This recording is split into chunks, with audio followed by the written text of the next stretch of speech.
할렐루야, 반갑습니다. 오경수 선교사입니다. 오늘 제가 간단하게 저희 사역을 소개하려고 합니다. 슬라이드 준비됐을까요?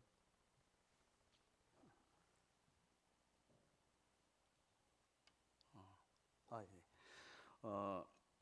제가 한 5분 10분에 걸쳐서 간단하게 제 사역을 소개하겠습니다. 기도하겠습니다. 사랑과 은혜가 충만하신 주님, 오늘 저희가 한 자리에 모여 하나님께서 행하신 놀라운 일들을 함께 나누고 선교 보고할 수 있는 귀한 시간을 허락해 주시니 진심으로 감사드립니다. 선교 현장 속에서 매 순간 동행하여 주셨던 주님의 은혜를 이 시간 다시 한번 기억하며 나아가고 합니다. 간절히 바라옵건대 이 시간 성령님께서 우리 가운데 임재하여 주시옵소서. 예수님 이름으로 기도드리옵나이다. 네. 저희는 2023년 캄보디아로 파송받은 지 이제 3년이 조금 안 된 의료 선교사입니다. 저는 이제 신경외과 전공이고요. 저희 아내 안 선교사는 내과 전공입니다. 저희는 캄보디아에서 사역을 주로 이제 병원이 없는 곳, 그다음에 교회가 없는 곳, 그다음에 현지 목회자님이 하고 있는 열악한 교회를 중심으로 저희들이 사역을 하고 있습니다. 슬라이드. 다음 슬라이드. 다음 슬라이드. 캄보디아는 뭐 잘 아시다시피 동남아시아의 인도차이나 반도에 있고요. 주변국으로는 뭐 라오스, 베트남, 태국 이렇게 되어 있습니다. 다음 슬라이드. 문화유산으로는 앙코르와트가 있고요. 다음 슬라이드부터. 다음 슬라이드. 캄보디아는 이제 계절이 두 계절로 되어 있습니다. 뭐 이제 웃으면서 이제 더운 계절과 뭐 더 더운 계절을 이야기하는데 보편적으로 이제 더운 계절은 5월에서부터 11월까지 우기철을 말하고 있고요. 프노펜 시내에도 불구하고 아직도 저렇게 우기 때는 좀 물이 차 있는 경우가 많이 있고요. 이 우기들을 이용해서 캄보디아는 이모작을 하고 있습니다. 캄보디아의 어린이들의 사랑스러운 눈동자로 볼 수 있고요. 캄보디아는 인구의 97% 정도가 불교를 믿고 있고요. 탁발 승려에게 저렇게 시주를 하고 축복을 받는 것을 흔하게 볼 수 있습니다. 이 슬라이드는 지금 노란색이 저희들 캄보디아의 도로를 보여주고 있는데요. 캄보디아의 도로는 7개의 도로가 있고요. 대부분 이제 프놈펜을 중심으로 되어 있습니다. 한 곳만 이제 고속도로 되어 있고요. 나머지 도로는 우리나라의 이제 지방국도처럼 되어 있습니다.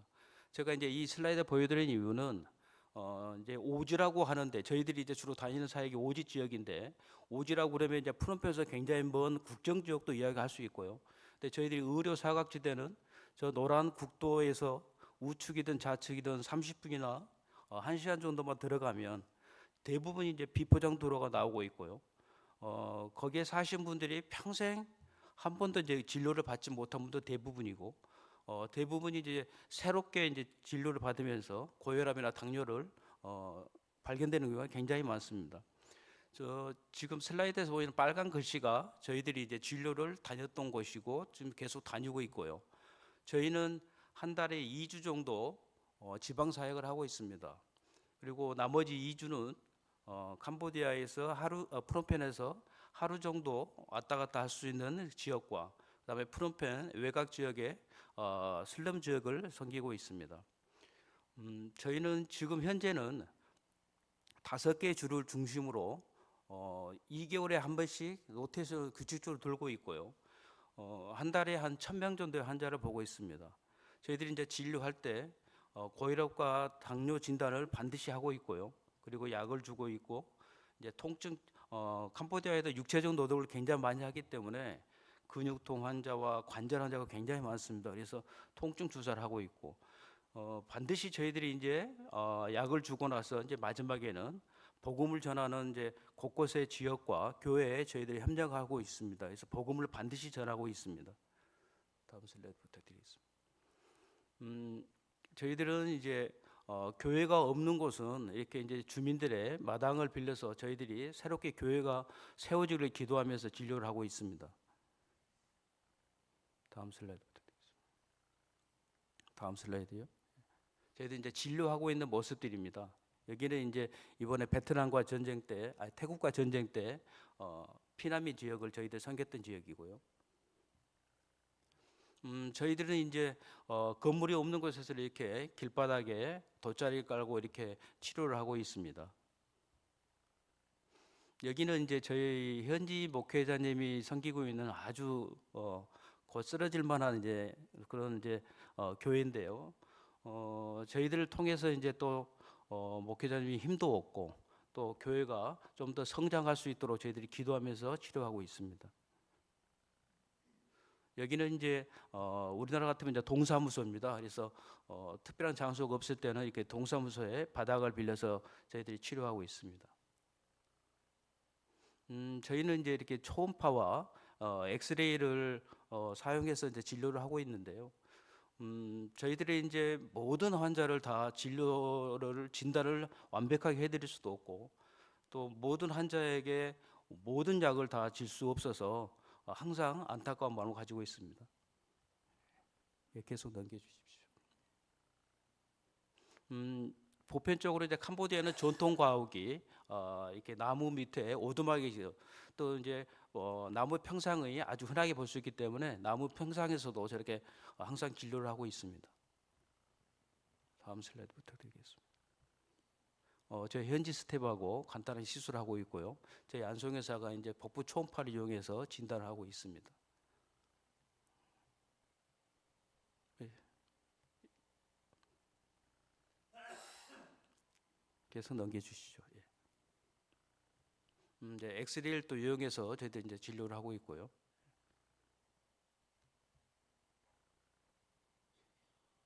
사실 이제 저희들이 진료가 항상 비슷해서 사진이 항상 좀 비슷합니다. 예, 넘겨주십시오. 예. 이 슬라이드는 이제 저희들 이제 마지막 슬라이드인데요. 캄보디아의 이제 석양 해질 무렵의 석양 사진입니다. 저희들이 이제 항상 진료를 마쳐 돌아갈 때 저 하늘이 참 황금빛과 붉은빛으로 참 아름다운 모습을 보이고 있는데 저희들이 돌아갈 때마다 주님의 보혈이 이 땅 가운데서 이것처럼 항상 보혈로 더듬기를 간절히 소망하고 항상 귀리에서 만난 모든 환자분들을 주님 손에 올려드리면서 저희들이 또 주님이 주신 저런 자연을 통해서 저희들이 많은 위로를 받고 있습니다. 감사합니다.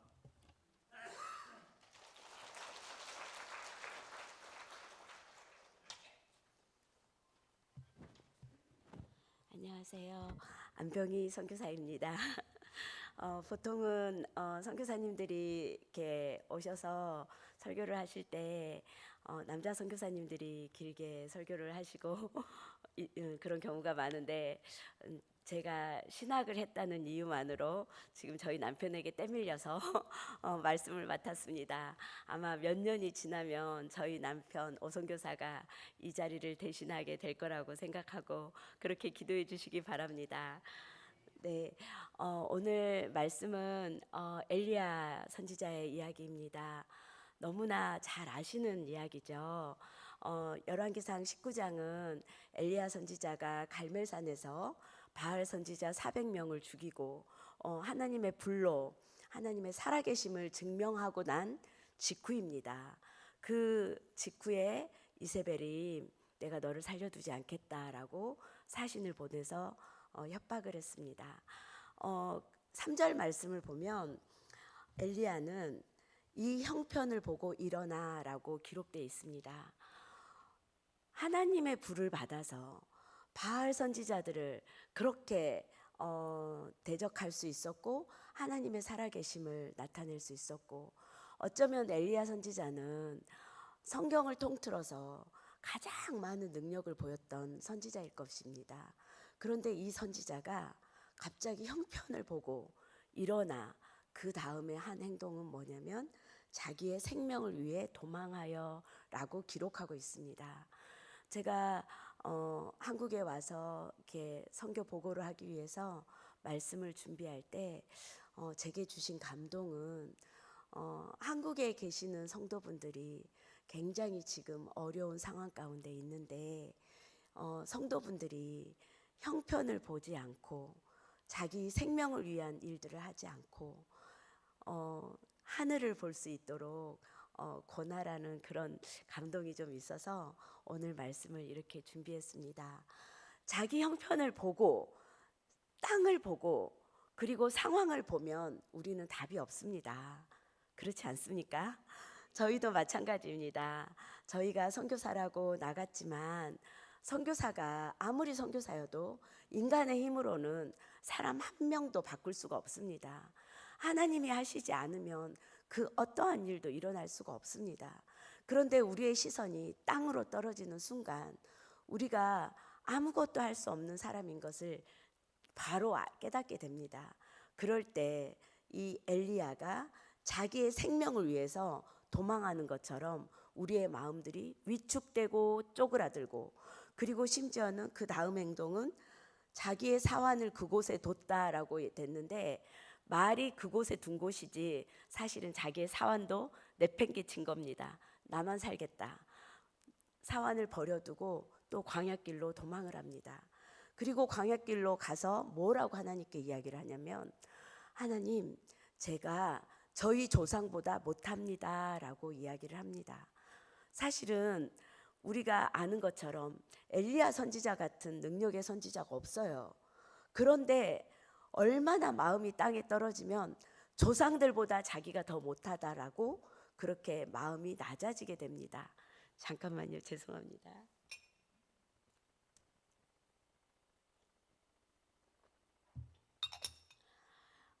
우리가 하늘을 보던 눈을 잃고 내 상황과 내 처지를 보기 시작하면 그렇게 마음이 낮아지고 내가 아무것도 할 수 없는 존재라는 그 비하감에 사로잡히는 것이 인지상정인 것 같습니다. 그러나 하나님은 우리에게 그것을 바라지 않으세요. 저는 고등학교 2학년 때 의료 선교사가 되겠다고 헌신을 했어요. 제가 다니던 고등학교에 의대에 들어간 친구가 저까지 해서 3명이었거든요. 그런데 저는 고등학교 다니는 동안 고등학교 전교 속차 10등 안에 들어본 적이 한 번도 없어요. 은혜죠. 재수해서 의대에 갔습니다. 아마 하나님이 오늘 이 자리에 서게 하시려고 그렇게 은혜를 베풀어 주셨던 것 같아요.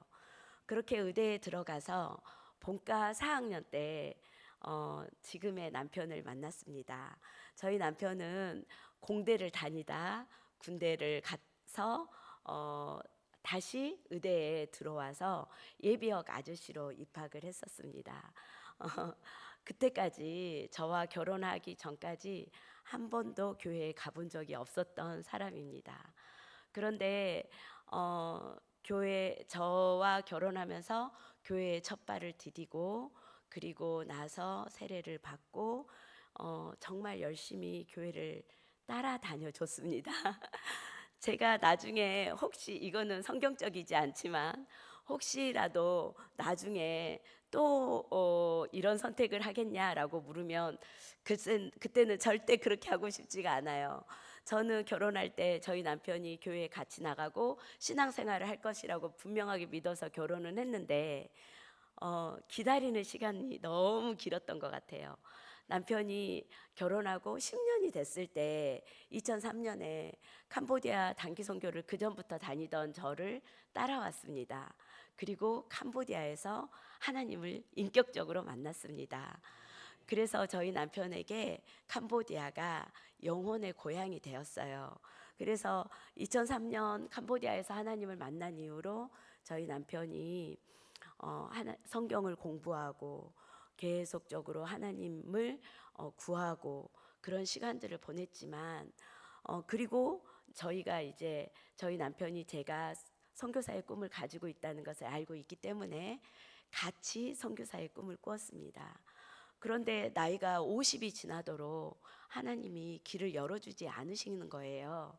그래서 사실은 포기를 했습니다. 하나님이 우리를 선교사로 쓰시기에는 저희가 모자라나 보다. 우리의 부르심은 그냥 국내에서 섬기라고 하시나 보다. 그렇게 마음을 내려놓고 있는데 하나님이 남편에게 역사를 하셔서 저희 남편이 갑자기 이제 제가 신대원 이제 부르심은 없고 공부가 하고 싶어서 신대원 공부를 시작을 했는데 저희 남편이 신대원 공부가 끝나면 선교사로 나갑시다라고 이야기를 해서 그렇게 저희가 2023년에 캄보디아에 선교사로 나갈 수 있게 되었습니다. 그런데 저희가 캄보디아 나간 첫 해에 보통은 선교사들이 첫 해에 굉장히 하나님과의 그 신혼의 기간을 보낸다고 해요. 그 나라에서 가장 그 행복한 첫 해를 맞이한다고 하는데 저희는 가자마자 굉장히 어려운 시간들을 보내기 시작했습니다.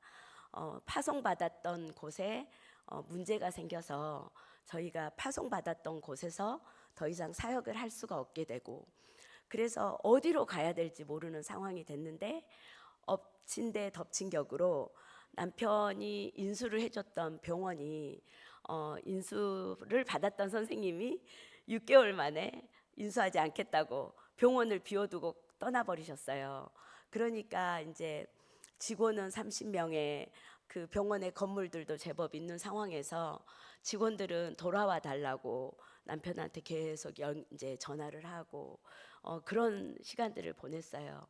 그랬을 때 저희 안에 가장 근본적인 의심이 들어왔어요.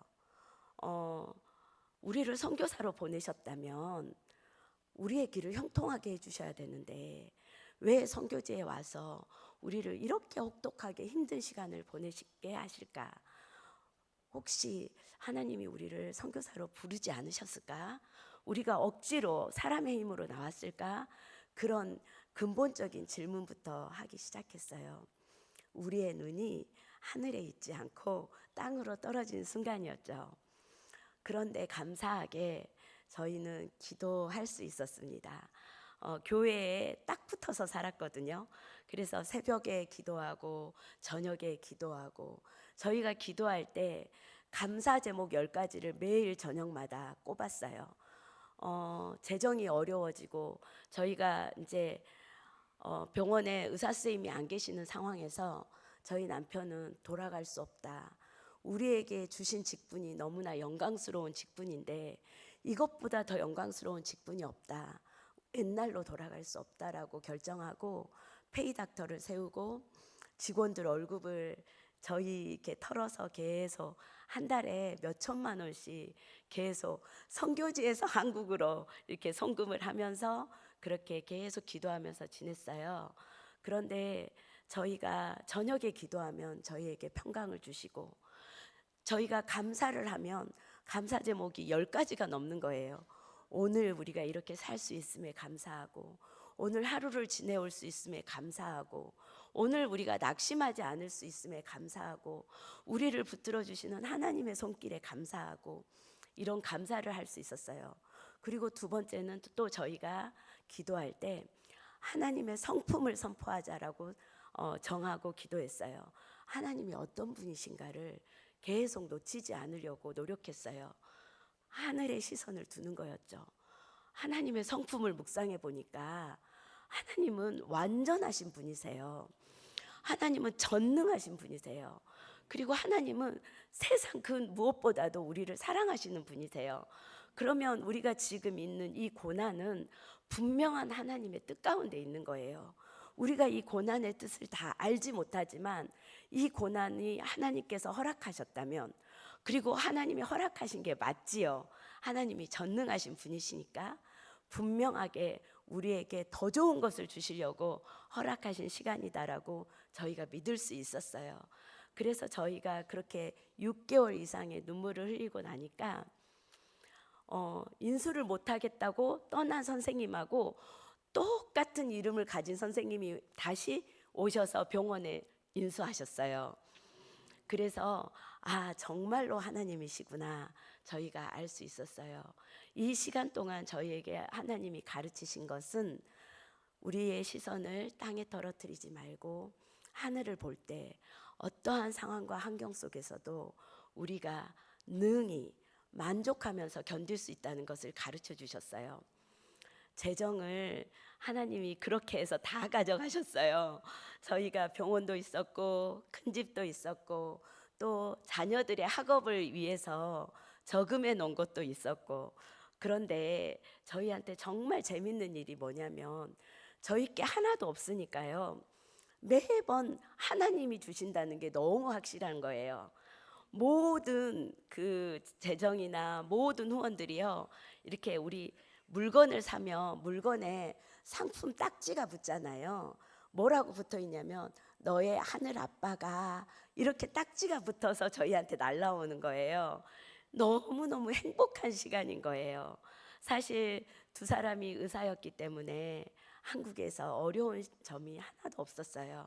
물질적으로 늘 풍족했고 늘 여러분들을 도울 수 있는 시간들이었어요. 그런데 저희가 선교지에서 비천에 처할 줄 알게 되면서 그 사도 바울 선생님이 빌립보서 4장에서 고백했던 것처럼 일체의 비결을 저희가 배우게 됐어요. 사실은 여러분들도 그 비밀을 가지고 계세요. 예수 그리스도가 우리에게 비밀이죠. 그렇죠? 예수 그리스도만 있으면 우리는 만족할 수 있어요. 예수 그리스도만 있으면 어려움이 어렵지 않아요. 예수 그리스도만 있으면 배가 고픈 상황인데도 배가 안 고프더라고요. 그리고 예수 그리스도가 있으면 걱정이 없어지더라고요. 왜? 하늘 아빠가 계시잖아요. 내가 기도하면 응답해 주실 우리 아빠가 계시잖아요. 그래서 지금 형편이 보이지 않고 하늘 아빠가 보이니까 어렵지가 않았어요. 그래서 저희는 선교지 1년 차를 눈물을 쏙 뺐지만 사실은 그것 때문에 가장 부요한 비밀을 얻고 사는 선교사가 될 수 있었어요. 저희는 의료 사역을 하기 때문에 밑빠진 독에 물 붓는 사역을 해요. 늘 줘야 되는 사역이죠. 환자가 아프다 그러면 그 약들을 다 줘야 되는데 현지에서 사는 약들도 있지만 한국에서 약을 보내주시는 그런 후원들도 상당히 많이 받아요. 그런데 약이 없으면 저희는 꼼짝할 수 없잖아요. 그래서 저희는 아빠한테 그래요. 저희 약 없으면 저희 놀 거예요. 약 보내주시면 저희 일할 거예요. 그렇게 아빠한테 늘 말씀드리거든요. 그랬더니 세상에 저희가 쓰고도 남을 만큼의 약을 보내주셨어요. 네, 그래서 저희한테 열심히 일하라는 하나님의 사인으로 알고 부지런히 지방을 돌아다니고 있는 중입니다. 엘리야 선지자가 이렇게 마음이 땅에 떨어져서 도망을 가서 로뎀 광야길로 가서 로뎀 나무 아래에 누워서 하나님한테 나를 죽여달라고, 내가 조상들보다 못하다고, 지금 죽기에 딱 좋다고 이렇게 하소연을 하고 있을 때 하나님이 천사를 보내주세요. 그리고 천사를 보내서 엘리야야 일어나, 이렇게 호통을 치시는 게 아니라 어루만져 주세요. 저는 이 말씀을 이렇게 읽으면 하나님이 저를 이렇게 어루만져 주시는 것 같아서 너무 좋아요. 우리가 낙심하고 마음이 떨어질 때가 있잖아요. 사실 그렇게 만족을 배웠지만 잠깐 근심에 쌓일 때가 있잖아요. 그런데 바로 하나님이 일어나라, 병이야 일어나, 이렇게 어루만져 주시는 것 같아서 이 말씀이 참 좋습니다.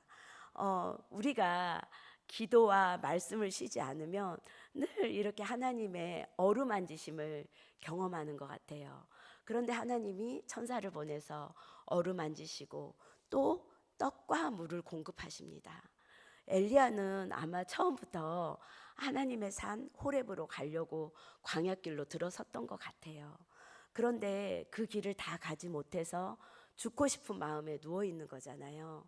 그런데 하나님이 천사를 통해서 2번이나 어루만지시고 떡과 물을 주시고, 그래서 일어나서 하나님의 산 호렙에 가게 하십니다. 하나님의 산 호렙에 가서 무슨 일이 일어났습니까? 우리 뒤에 본문에 있지만 엘리야는 또 다른 사명을 받습니다. 그 사명은 엘리야뿐만 아니라 엘리사를 통해서도 이 사명이 전수가 돼서 하나님의 사역이 계속적으로 이루어지는 곳이 바로 하나님의 땅 호렙이었습니다. 그 사명의 땅으로 하나님이 이 어루만지시고 떡과 물을 공급하셔서 가게 하셨습니다. 저에게는 이 말씀이 하나님의 천사가 지금 신약 시대에는 하나님의 교회라는 감동을 주십니다. 실제적으로 저희가 선교 사역을 하면서 이런 하나님의 천사들을 너무 많이 만나고 있기 때문입니다. 저희가 신전주 교회로부터서도 이런 떡과 물을 계속적으로 공급받고 있습니다. 저희가 공급받고 있는 어마어마한 약들, 그리고 내복이며, 그리고 보내주시는 후원금이며, 이 모든 것들이 저희에게 떡과 물이 돼서 하나님의 산 호렙으로 가게 하십니다. 저희가 사역을 할 때 사역지를 가면 대부분의 환자들을 처음 보죠.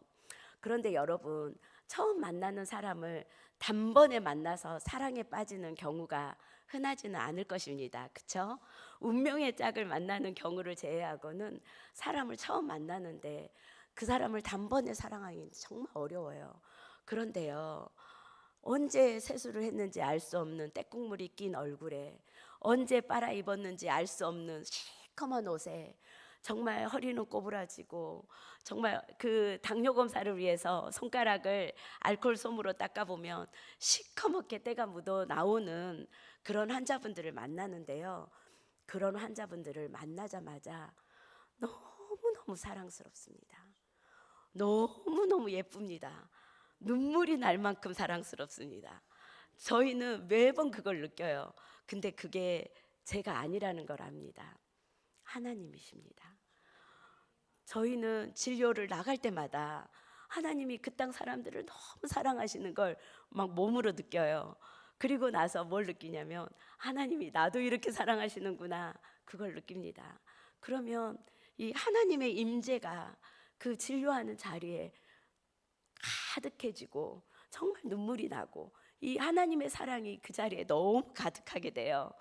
우리는 그 사역의 자리가 너무, 그래서 그 사모가 됩니다, 날마다. 그래서 집에 있는 게 싫고요, 늘 사역지가 가고 싶은 이유 중에 하나가 하나님이 함께 하시는 자리, 하나님이 나타나시는 자리, 그리고 하나님의 그 사랑하심이 우리에게 보여지는 자리, 그리고 우리가 그것 때문에 기뻐서 어쩔 줄을 모르게 되는 자리, 그 자리가 우리가 진료하는 현장이기 때문에 저희는 그 자리가 너무너무 항상 달려가고 싶은 자리가 됩니다.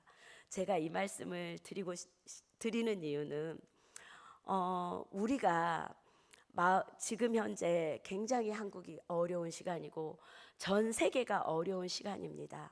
사실은 선교사들도 환율이 너무 올라서 아우성입니다.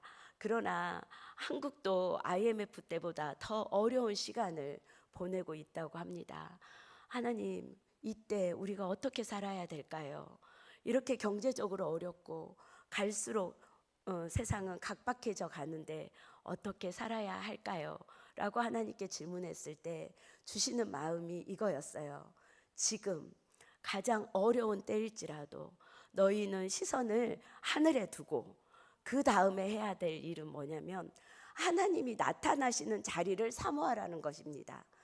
하나님이 이렇게 엘리야 선지자를 세워서 하나님의 산 호렙으로 보내는 것과 같이 교회가 하나님의 사명자들을 어루만지고 입혀서, 그리고 나보다 연약한 자들, 나보다 더 어려운 사람들을 돌아보고 그 형편들을 만져줬을 때 하나님이 우리에게 넘치는 기쁨과 하나님의 그 사랑을 우리가 체험하게 될 것이라는 감동을 주셨어요.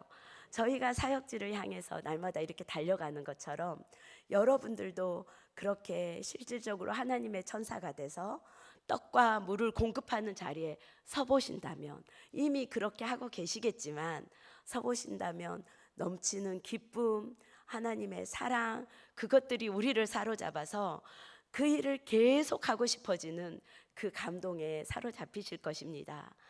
하나님이 오실, 약속하신 대로 예수님이 다시 오실 날이 멀지 않았어요.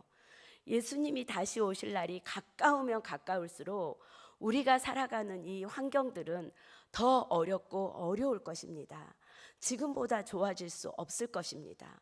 그런데 우리가 그 세상에 매이면, 그 세상에 매여서 우리의 눈이 땅에 떨어지면 우리의 심정이 아무리 우리가 엘리야 같은 능력을 가진 사람일지라도 광야길에 누워서 죽고만 싶을 심정을 갖게 될 것입니다.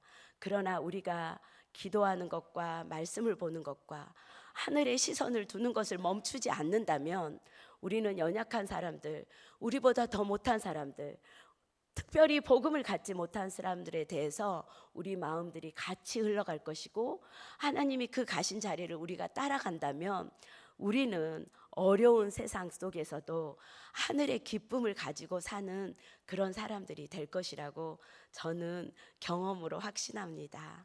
그래서 오늘 여러분들에게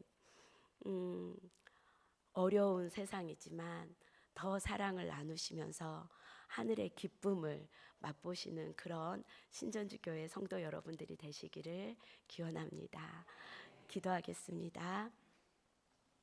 사랑하는 주님, 참 감사합니다. 귀한 교회를 통하여서 주의 일을 계속하시니 주님 참으로 감사합니다. 사랑하는 아버지, 갈수록 어려운 시간이지만 이 귀한 교회가 시선을 땅에 두지 않고 하늘에 두며 시선을 기도와 말씀에 두며 날마다 깨어 하나님의 시선이 가는 곳을 따라 흘러갈 수 있도록 인도하여 주십시오. 그래서 하늘에서 주는 그 기쁨으로 이 어려운 세상에서 하늘의 기쁨을 맛보며 사는 귀한 교회 될 수 있도록 주님 축복하여 주십시오. 그렇게 하실 주님을 확신하고 기대합니다. 예수님의 이름으로 기도합니다. 아멘.